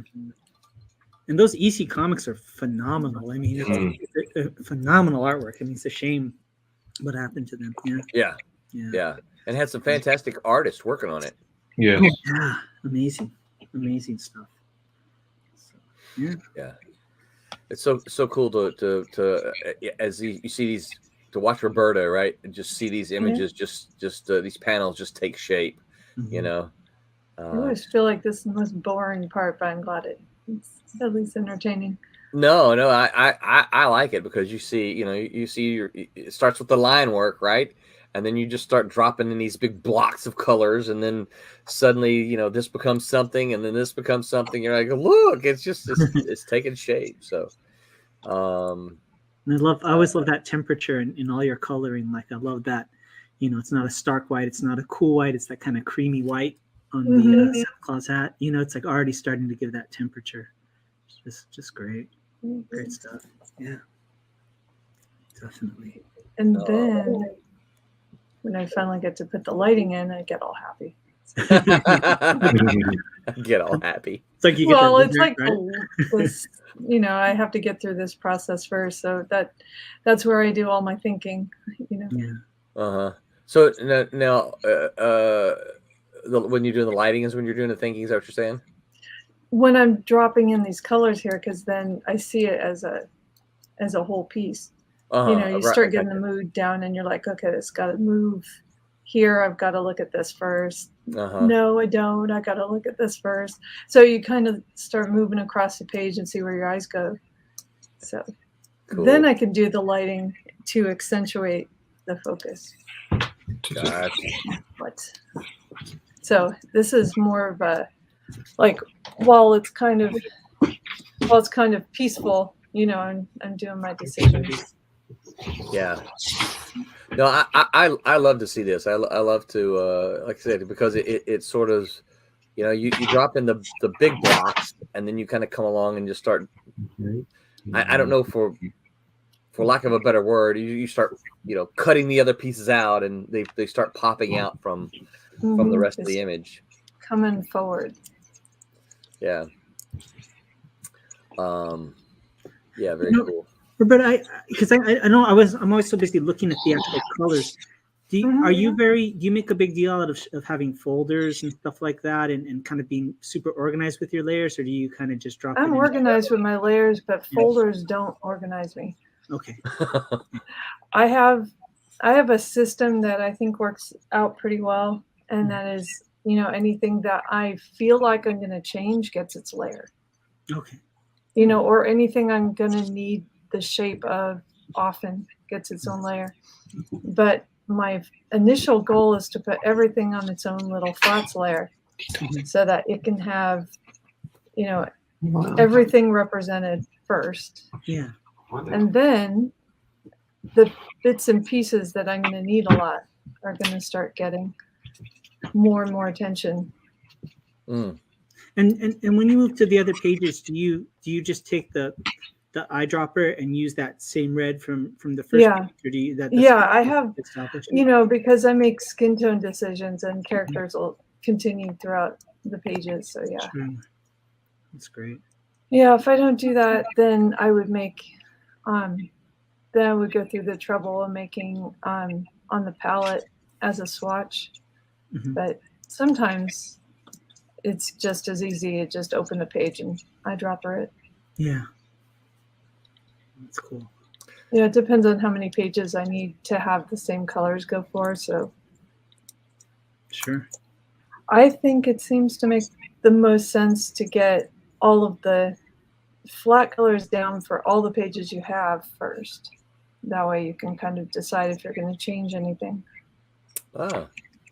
So you try to flat all the pages before you go back in and yeah, if I get a lot at once. If I get only one at a time, then I just wait and see how it develops. Yeah. That's cool. Yeah, very cool. That was cool. It's fast. That's one thing. And then he's got a belt, so he's probably going to have his little Santa color. Let's see. Who else? Favorite holiday? I mean, for me, definitely Halloween, but also Christmas, of course. And it's always interesting because the two different kind of cultures of my mom and my dad. So Christmas into New Year's, right? So like from Japanese side of the family, for New Year's, we would always have what's called mochi. I don't know if you know what mochi is, but it's like a dessert Really good. made out of like sweet rice flour dough, and we'd make that every New Year's. You'd actually have to go ahead and like an assembly line, and you just lay out all this dough, and you kind of mold into almost like, I guess you could say like a cupcake, I guess, for lack of a better word. Oh, okay. You have the sweet bean filling, but you just like, it would take it was like one of those all day kind of things, you know? Wow. So, yeah. So we would Fun. yeah, it was cool. You can do that with the grandparents. And then, you know, from my mom's side, from Texas and Oklahoma, it would be, what would it be? It'd be black eyed peas and ham, right? Oh, yeah. Yeah. So, yeah, like these two very different cultures, but, you know, fun stuff. Yeah. Definitely. Black eyed peas and ham. That's Yeah. right. Yeah, and Christmas in Hawaii was always funny because we have no chimneys, right? So it's like, you know, when you're a kid, how does Santa come down the chimney if there is none? So Right. Yeah. it took a little creative explaining. So How about over where you're, Peter? Is the whole Santa thing as big a deal as it is here, or is that? Well, I have to be careful what I say now. I don't know if you still believe in Santa or not. So, yes, Wait, what do you mean? Curtis, we all look forward to seeing Santa on Christmas. Yeah. Yeah, of course it is. Yeah, can't have Christmas without Santa Claus. Yeah. We all have chimneys, so Yeah, you do. Exactly. Well, and I think one of the most classic Christmas stories ever written was by a Brit, right? That's you mean Charles Dickens? Charles Dickens, Christmas yes, Carol. of course, Christmas Yeah. Carol, which gets Yeah. made every year. And Right? yes, Yeah. I still maintain the finest ones with Patrick Stewart, giving an excellent Britishness. Nice. But no, yeah, of I course, don't yeah. know that I've ever seen that one. Oh, you must watch it at Christmas. Okay. You can finally try to correct some of the mistakes you've made of Christmas past in America. If you can't get the crackers, at least watch Patrick Stewart on Christmas Day. Well, I'm a Patrick Stewart fan, so that won't be hard to Course. convince me to do. Yeah. Have you ever seen Excalibur, Pete? Oh God. Yes. The movie? Yeah. John Boorman. Yeah. Oh man, that's one of my all-time favorite movies, and Patrick Stewart is in it. You know. Yeah. And have you noticed how much in Batman versus Superman they allude to that film multiple times? It's very subtle, but you know, normally when you have the Batman legend, it'll be Mark Azzaro will be on the marquee of the movie theater that the Wayne family's coming out. Yes. It's Excalibur in that movie. Oh, is it? Yeah. Really? And if you watch at the end, remember it has to do with that spear and the Spear of Destiny at the end. I think Superman gets impaled with the spear and dies, saving everybody, just like Arthur does in Excalibur. In Excalibur. And the Spear of Destiny, which i.e. Excalibur, gets thrown in the water. They have to dive it. So right from the get, when you watch the opening, it's like there's a very clear nod to that John Boorman, or just the Arthurian legend in general. Now I got to watch that movie again. Yeah, Mhm. yeah, pretty cool. Huh? Yeah. And it's not really a movie I liked. No, it's not that good. Martha, why did you say that name? What about Wow. Krampus? I think that's a cool tradition that other countries have that we never had, which is the antimatter Santa Claus, right? The evil Santa Claus. Are you familiar with that? I'm familiar with Robot Santa from Futurama, who is perhaps the finest Santa Claus ever made. Well, in France, they have Père Fouettard, which is like the Father Whipper, which is basically like a dark Santa Claus with like this, sack full of switches. And if you're bad, Père Fouettard comes out and will give you a swatting instead of a gift. It's kind of cool. Yeah. It's kind of cool. Yeah. There's gotta be some. What was he? He says you couldn't pay me enough to see Batman versus Superman again. It's really hard for me to disagree with that. Strange enough, I do think the extended edition of that film is much, much, much, much better. I have not seen that, so yeah, I was surprised. I was surprised how much better it is. Yeah. Same with the Justice League extended version. I've not seen that one yet. No, yeah. I thought it was significantly better. Yeah. I do think they are better. Yeah. So I think my daughter told me that same thing about the Justice League. She's like, "Have you seen that yet?" I'm like, "It's 3 hours." And no, I have not had 3 hours to sit down and watch that yet. What says when is Did they Silverline release getting that a as holiday? series? What's that? Did they release it as a series in the end? I thought they were talking about releasing it as like It a was on 3 hour long. Yeah, on HBO Max out here they had it. Right. Yeah. Yeah. You know, I where have we not watch seen it. it. So here's a question Wubba said. He says, when is Silverline getting a holiday? We Every do day. every Sunday, Silverline Sunday. Yeah, There you go. That's right. Every That's our Sunday holiday. is a holiday. Well, Tommy seems like he's been on holiday for a month now. That guy's on holiday all the time. I don't know how he gets away with it. He told Come me on now. I got a message from I don't know if I can't remember if it was to our group or just to me, but he was like I'm planning on him being back on I think the 3rd, which is tomorrow. So I guess he's supposed to be back in the office. So he's probably coming back today. Which, you know, why is he not on the stream with us then if he's back? Yeah. Well, it says sounds like Krampus Curtis Mitchell Exactly. Krampus Curtis Mitchell Fujita. Yeah, that's Boy, my, say that's my that. ego. Wubba, we are. I know that. Of course, I got some messages from Wubba, so I know there's some cool things happening for him. But we're anxious to get you back on the stream, dude. Yeah, come on back. Back with Yeah. us. But yeah. So, who else? I've kind of forgotten which one of you I've asked favorite holidays. Good. I don't. What holidays are there? So I have Easter, Christmas, my birthday, Queen's birthday. Oh, so the Queen's birthday is. We don't celebrate the Queen's. Well, I mean, obviously we do, but it's not a public He's holiday. like, I can tell y'all anything, and you He's believe on it. fire tonight. No, we don't. No, it's not a public holiday. We have. We had a celebration for her something jubilee. I don't know how many years it is.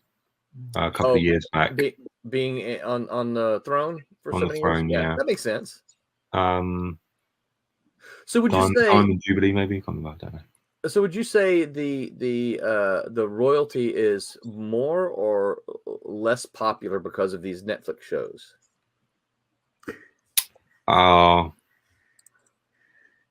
With I mean, you Americans, can't. are you saying? Or Well, no.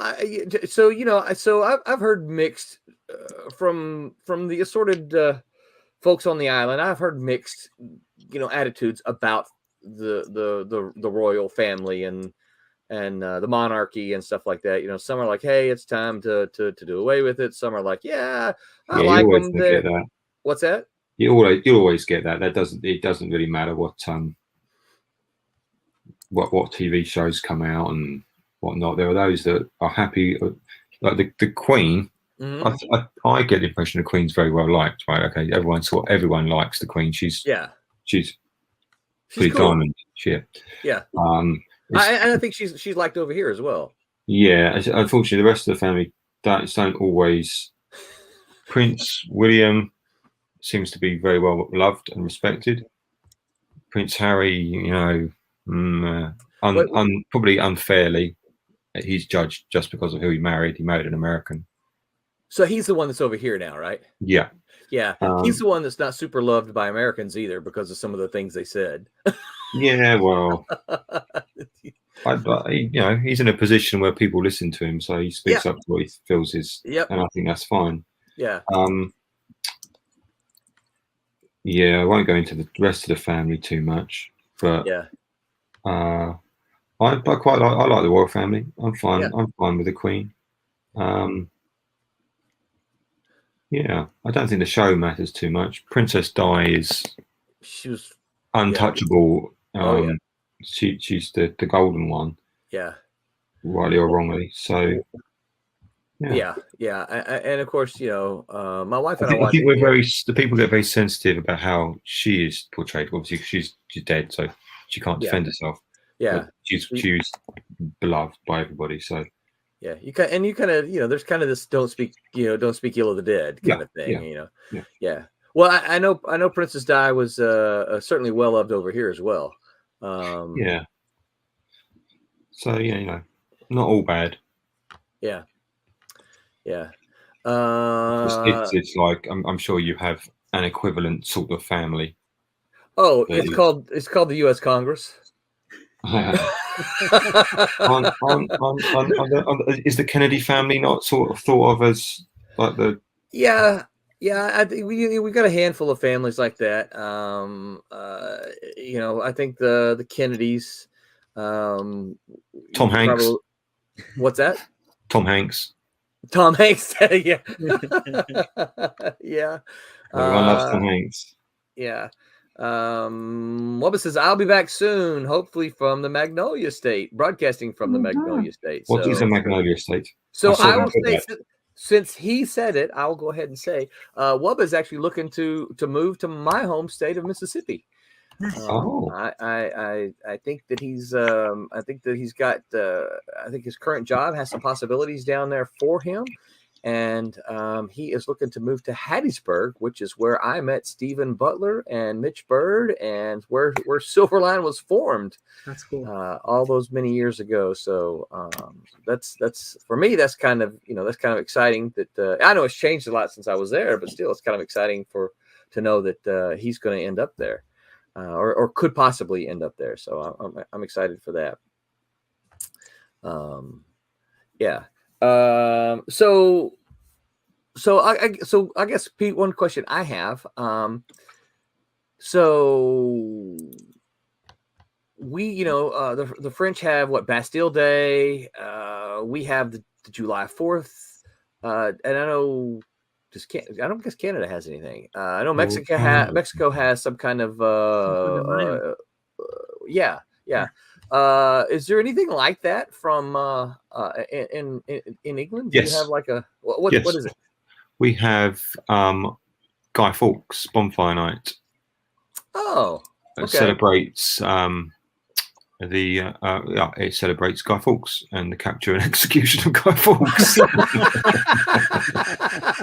when he tried to blow up the Houses of Parliament. Right. Yeah. So we have fireworks and we set fire to a Guy Fawkes effigy. Oh, do you really? Yeah. Nowadays, did the whole V for Vendetta thing? Did anybody try and do people show up with the mask or anything like that? Or is it just that mask is so popular now? Yeah. Oh man, isn't it though? It represents everything anti-establishment, and good for that, because that's what he was. So. Right. Yeah, it's funny because CC just asked, "Is Guy Fawkes Day really a holiday?" Then he goes, "LOL, never mind." Yeah. It's not a holiday. It's not a holiday. We just celebrate. We have a fireworks night and bonfire night. Oh, okay. In the cold. So I didn't know if it was like a and I don't know what month this was, but I didn't know if you had like a 1066 day. No. Every day is a celebration of being British. No, we don't celebrate being conquered by the Normans. Dark day in British history. Oh my gosh. No, yeah, interesting subject. Yeah. Pete, I think you missed your career in stand-up. I'm serious. Like, your dry sense of humor is like, oh my gosh. Yeah, I know it. Yeah, I was talking to Tommy the other day, and this goes back a couple of weeks, and he says, I like going back and listening to some of our old streams. He goes, Pete's one-liners just crack me up. He said we'll all be sitting there talking about something. He goes, Pete, be quiet over there talking or drawing, and then suddenly he'll just pop out this zinger. And he goes, it just makes me laugh. Yeah. I'm trying to think of any others if we do celebrate anything particularly British. No, obviously Remembrance Day. I think you obviously do the same. Memorial in the Day. Second World War. Yep. And First World War. No. So there's nothing that really kind of celebrates the we formation do or end of Britain. Oh goodness, no. Okay, interesting. Yes, one doesn't celebrate being great. It's not the done thing. It's not the British way. We do. You know what we do? And I don't think you guys do this. I don't think anyone else does this actually. On the 26th of December, after Christmas Day, we have Boxing Day. I've heard about that, but I don't know what that is. Nor do we really. Didn't have something to do with like the workers at the the bigger estates and stuff like that. They would give them the gifts or things after the fact. Am I wrong? No. I mean, your guess is as good as mine, right? So You don't even know what it is. we don't really. My nan used to think it was because on that day they'd put the boxing on the television. Awesome. Logical, could be true. It could also yeah. be like Curtis says. That's the day that I don't know. That's the boxers were thrown out. Anyway, it's another day off basically. Whatever day falls on, it's a day off. Interesting. Very interesting. Boxing Day. I've heard of it, but it's one of those things. Like, yeah, I don't know what it is. Now it's the day the sales start in the shops. But yeah. It's kind of like the day before Thanksgiving now, or no. Thanksgiving Day is the day over here. It's like nuts. You do not want to go. Oh, is that Black Friday? Black Friday, yeah. Oh, that's the day after Thanksgiving in it. Yeah. Sorry. Yeah, we've started doing Black Friday here as well now. Oh my goodness, it is so nuts. Dangerous. Yeah, anything to get the sales. And the thing is like, it's like the first two people, to get this 80-inch TV can get it for $1. And people were like, really? Crawling over top of each other to try to get it. It's not just look for videos sometime on YouTube. They literally, these folks will set a pallet down, rip things open like cell phones, and then they'll just back away as people just crawl over, fight for those things. And it's like that movie World War Z where all the zombies kind of form like a land bridge together. It's pretty nuts.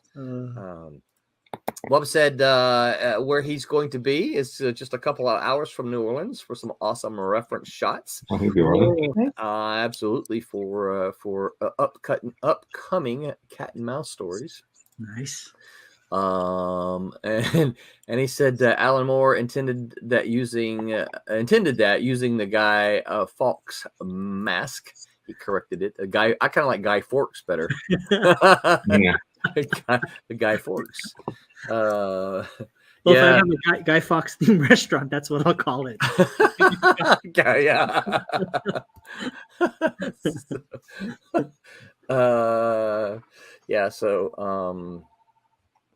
So I guess I kind of like I hear my phone, and I think nobody in my house is answering the phone. I don't know why. So I'm about to have to mute myself again when the answer machine goes off.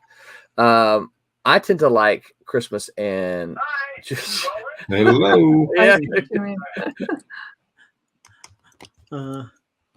Let's see. Well, I'm gonna just throw Cassisi's comment up here while Rowan's taking care of it. He says, "Oops, sorry." The day after, yeah. So, not too sure. Maybe that was about the Boxing Day. I don't know. I honestly don't know what that is. I should find out, but. Well, for let's see, no one likes New Year's. Because Cece says no one likes New Year's. I like New Year's. It's such a palaver, isn't it? Yeah. Everywhere suddenly becomes paid to get in, and everything, all the prices go up, and it's like, then I've got to stay up late. And I'm like, no, I'm too old now. I don't do it. Do you know New Year's resolutions? Because I know a lot of people use it at that time, I do come up with New Year's resolutions. I don't intend to keep them at all. Just surely for the sport. Just for the fun of it. What ridiculous thing can I come up with? It's not going to last. Never done one. Let's see. Welba chimed in. Welba said, "I'm gonna call now just to hear that again." I guess he wants to call. I guess for Roland's voicemail. And Stephen Brown says, "At some point, I'll have to get booths at conventions. How do I know when a convention is coming other than MegaCon?" And I think comic question. Yeah. Yes. Do you have to just Google conventions. Yeah, whichever ones are in your area, Yeah.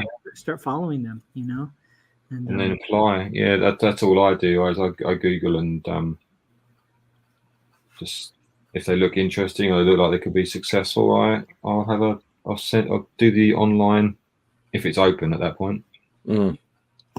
Yeah, there's often you can find lists like the list of comic conventions state by state over here in the U.S. You can just Google comic conventions in Florida, and it'll come up with this big list of stuff that you can do. So, and then of course once you kind of get plugged into some of the conventions,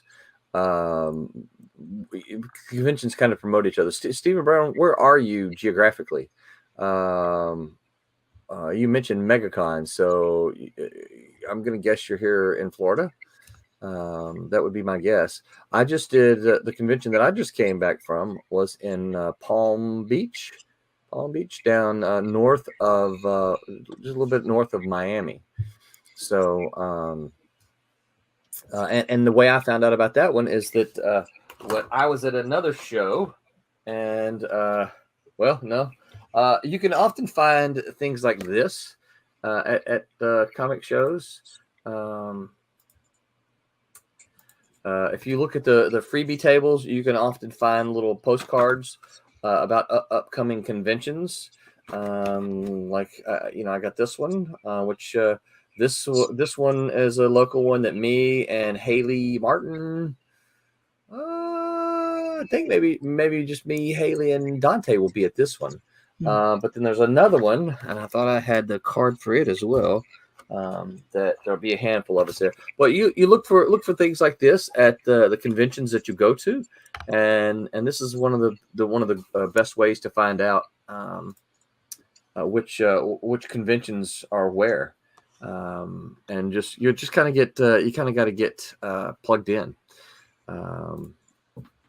This is a good question from Cassisi. He says, "Is there a Veterans Day over there, Pete? Like a military Veterans Day?" No, you do Veterans Day. No, not really. One thing you guys I think do very well is you look after your veterans. I don't think we do that very well here. Really? Not because we don't care. It's just I don't think our government is particular. You spend so much money on your military. Yeah. It's insane. Yeah. So you do look after your soldiers better than we have. Obviously, better state care than you guys do. So the state does look after everybody. It looks after everybody, not just veterans. Right. But so we have to probably don't have Veterans Day. We do Memorial Day. Cassisi is a veteran. So thank you. Yep, absolutely. We appreciate your service, Cassisi. I know I told him that when he was when he was in my class. Yeah, absolutely. So what I was going to say before my phone rang is that, and for me to wrap it up, for me, my two favorite holidays tend to be July 4th and Christmas. And the main reasons behind those are usually when I get to see my family. My family kind of collects for those holidays. We don't really, we don't collect for any of the other, we don't get together for Easter. We don't get together for, Halloween and any of the other holidays. But July 4th, my family, where they live in Arkansas, is a small farming community. The community has a parade, a 4th of July parade that is it's tradition for as long as I can remember. There's a railroad track that goes literally through the middle of town. And every single year, well, I shouldn't say every year. There's always an exception, right? But just about every single year, in the middle of the parade, a train runs. So the parade has to halt and let the train go through. Mm-hmm. And once the train is through, then the parade resumes. And it literally, the parade is about a mile long, right? It goes from the town square. On the other side of the town square is the First Baptist Church, and they all collect up in the parking lot of the First Baptist Church, and they go down through Main Street until they hit the fairgrounds. and then that's where they disperse. And then at the fairgrounds, there's always a little carnival kind of set up, and there's booths there. Now, here's the thing: the carnival lasts for a couple of days, but the 4th is always the final day of it, right? But on the 4th, that's where they have the booth set up so that you can play bingo, you can buy hamburgers. They have a kitchen set up that always serves the meals throughout the day. All the money that's raised there goes to for the city cemeteries. It's money raised to upkeep the local cemeteries. Now, here's the cool thing about this.